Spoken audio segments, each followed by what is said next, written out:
that you'll get a ticket for running a red light, except for the last 3 seconds of a red light, because that's when everybody just pins it. They have a timer, so everybody knows when it's about to change, and they leave 3 seconds early, full speed, every time. Welcome to 10 Minute Travels. With me, as always, is Shane Patrick. With me, as always, is Phil Freeman. Today, we're going to be talking to Patrick Verity about riding motorcycles in Peru and a few other things. Let's get right to it, shall we?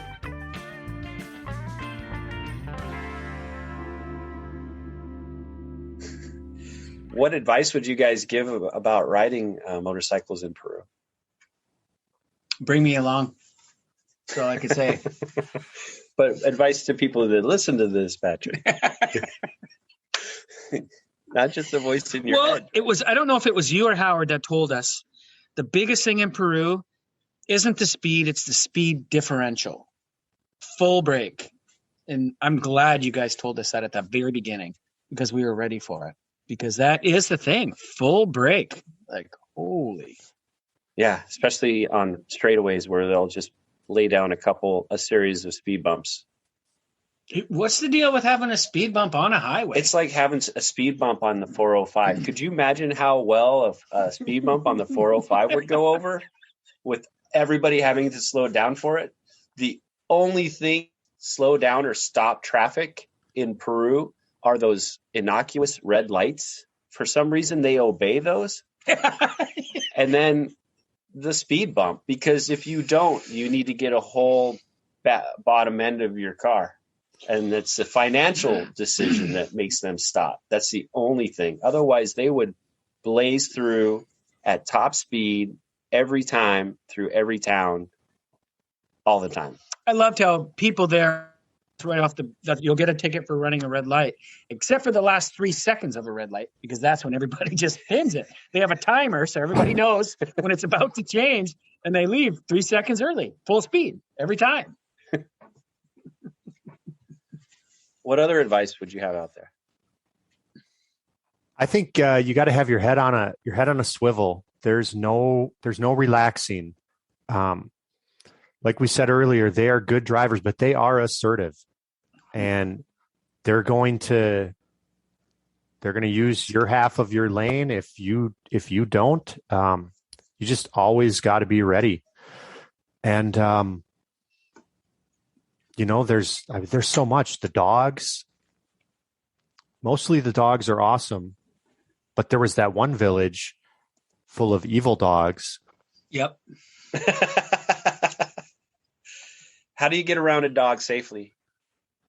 I think the most effective thing that I've seen people do is you zig at them because they're not used to an aggressor. And then when they start going, when they then you peg it and go past. But the dogs in Peru are pretty smart too, right?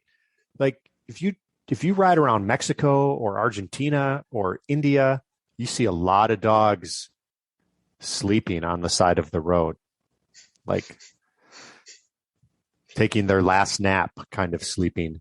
You didn't really see that in Peru. I mean, we saw one or two, but mostly those dogs, they're skookum. They're fine.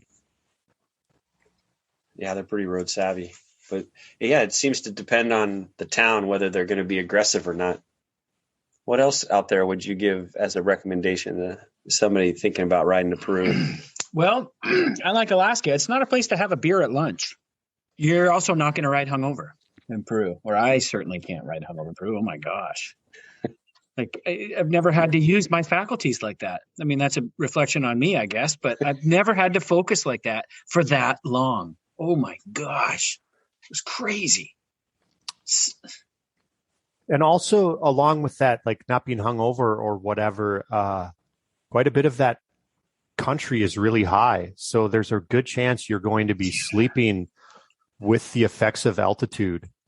And that is something to be respected. Absolutely. Talk about one of those canyon roads that's a one-laner that you just wouldn't see around here, that has a drop-off forever. And How about that climb out of Cajatambo? Remember that day where we climbed out of that little indigenous village and it just kept climbing? Oh, what did we see? It's pretty incredible.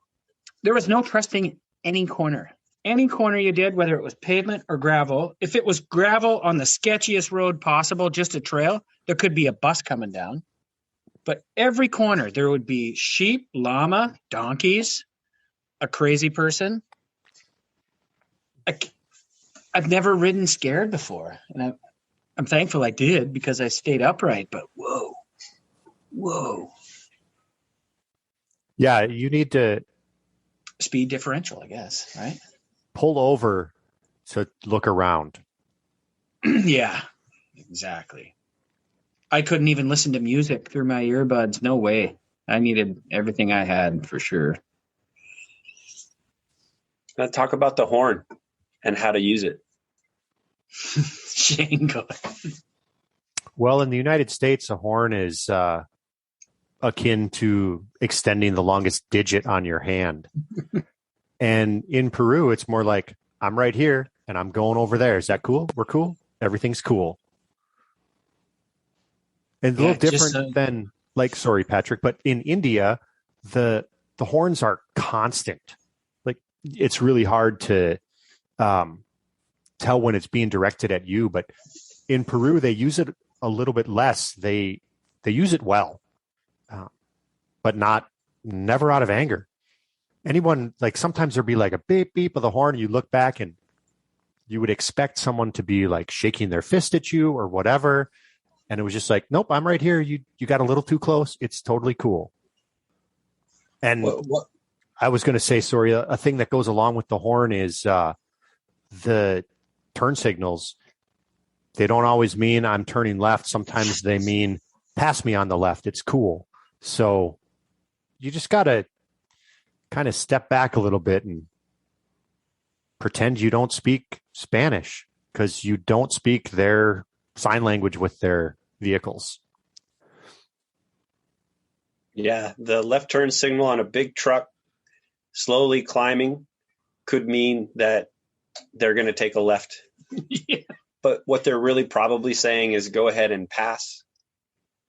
But they're living through you, so they have nothing invested in what they're going to see. So they're may at you or there may not, but in the trucker's mind, you're fine. Yeah, they're surrounded by tons of steel and they want to see if you can make it or not. That doesn't mean you can make it. Yeah. What's the protocol for fixing a tire in Peru that we found to be most efficient? Well, depending on where you are, if you're close enough, you just go to a shop and you give someone who's happy to take your money, the money, and they fix it for you. I mean, it's pretty expensive. I mean, sometimes we paid over $3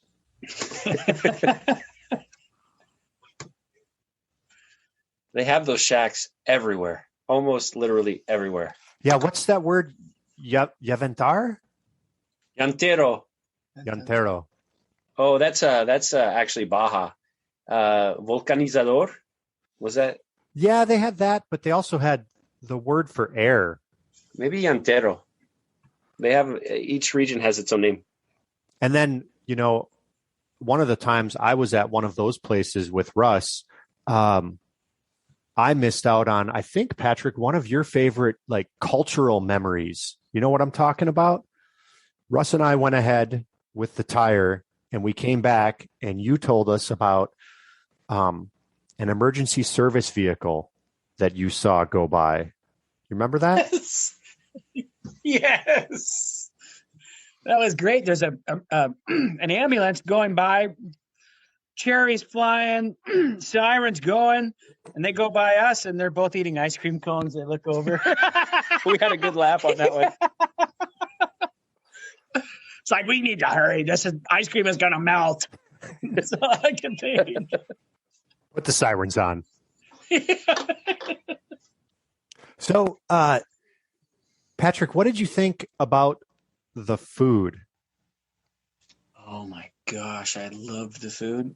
As a cheap guy, I love the prices of the food, but also Peru is a food-based culture. They love to eat. And so the last night, our last fancy meal, I'm not sure if you and Ed were there, Shane. It was at Zigzag, the restaurant in Arequipa. They had to fly out. So it'd be an incredibly beautiful restaurant that was amazing. The food was outrageous. We all had filet mignon. We had bottles of wine. And our bill for 5 people was 500 soles, and 400 soles is $100. So all 5 of us ate and drank like kings for $25. Like, that's perfect. Oh my gosh. Yeah, the day that we got caught in the grapple storm, there were no restaurants to speak of. Let's talk about that day. Speaking of.